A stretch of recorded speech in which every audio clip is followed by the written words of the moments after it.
दृश्यम से भी खतरनाक है ये कहानी। दिल्ली के एक पुलिस हेड कांस्टेबल ने प्यार में किया एक महिला पुलिस का कत्ल। नमस्कार दोस्तों, आज की इस सच्ची घटना की कहानी दृश्यम मूवी को भी पीछे छोड़ देती है। इस कहानी में मरने वाली एक महिला पुलिस है और मर्डर करने वाला भी दिल्ली पुलिस का एक हेड कांस्टेबल है। दरअसल यह घटना दिल्ली में हुई, जहां एक महिला पुलिस की मर्डर मिस्ट्री का राज 2 साल के बाद खुला है। इस महिला पुलिस का कत्ल करने वाला कोई और नहीं बल्कि खुद दिल्ली पुलिस का एक हेड कांस्टेबल निकला।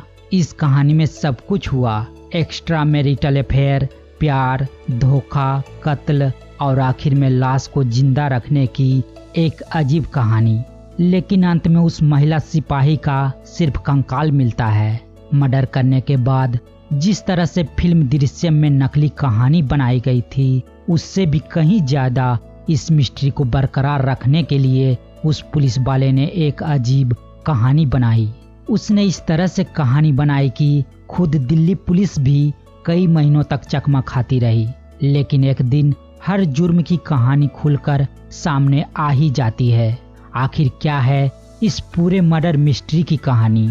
इस सच्ची घटना की शुरुआत साल 2019 से होती है। उस समय दिल्ली पुलिस की एक महिला की मुलाकात हेड कांस्टेबल सुरेंद्र से होती है। सुरेंद्र साल 2012 में दिल्ली पुलिस में भर्ती हुआ था।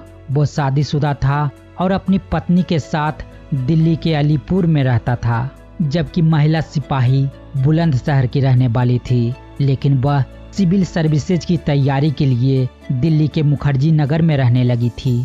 यहीं से उसका सिलेक्शन दिल्ली पुलिस में हुआ था। ड्यूटी के दौरान ही दोनों में पहले दोस्ती हुई और फिर प्यार हो गया।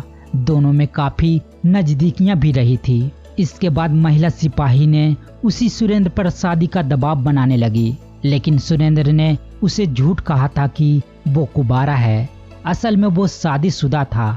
इधर महिला सिपाही ने सुरेंद्र के बारे में घर पर भी बता दिया था कि वो उसी से प्यार करती है और उसी से शादी करना चाहती है। परिवार के लोग भी इसके लिए तैयार थे। 2 साल तक प्यार और शादी तक पहुंचने के बाद भी सुरेंद्र ने अपना राज छुपाए रखा।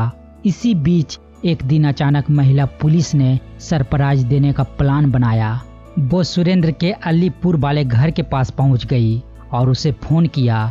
ये जानकर सुरेंद्र घबरा गया और किसी तरह जल्दीबाजी में गाड़ी लेकर महिला सिपाही के पास पहुंचा। उस महिला सिपाही ने सुरेंद्र को अपने घर ले जाने के लिए कहा। इस पर सुरेंद्र बार बार बहाने बनाता रहा और अपनी कार को यमुना किनारे घुमाने के बहाने ले आया। वहां जाते समय रास्ते में ही हेड कांस्टेबल सुरेंद्र ने महिला सिपाही की गला दबाकर हत्या कर दी, जिसके बाद उसकी लाश को एक नाले के किनारे दफना दिया। अपनी प्रेमिका की हत्या के बाद उसके पर्स और फोन को अपने पास ही रख लिया।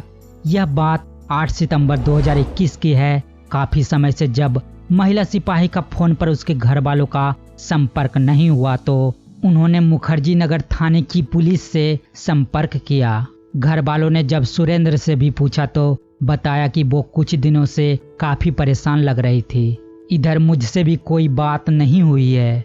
इसके बाद सुरेंद्र खुद महिला सिपाही के परिवार वालों के साथ मुखर्जी नगर थाने में जाकर उसकी गुमशुदगी की रिपोर्ट दर्ज कराई थी, जिससे कि उसके परिवार वालों को उस पर शक न हो। इसके बाद भी वो कई बार सीनियर पुलिस अफसरों से मिलकर उसकी जांच पड़ताल करने की मांग करता रहा। इस बीच हेड कांस्टेबल ने दिल्ली पुलिस और महिला सिपाही के परिवार को चकमा देने के लिए गजब का दिमाग लगाया।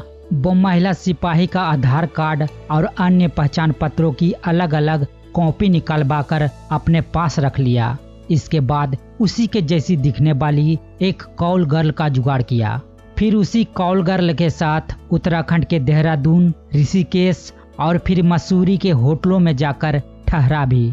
उस दौरान होटल में कॉल गर्ल के असली नाम की जगह उसी मर चुकी महिला के डॉक्यूमेंट देता था। फिर कई बार वो अपने डॉक्यूमेंट उसी होटल में जानबूझकर कहीं गिरा देता था और फिर महिला सिपाही के फोन से ही होटल में कॉल करता था। उसी नंबर को जब ट्रेस करते हुए दिल्ली पुलिस वहां पहुंचती है तो होटल वाले कहते थे कि हाँ वो लड़की इस होटल में आई थी।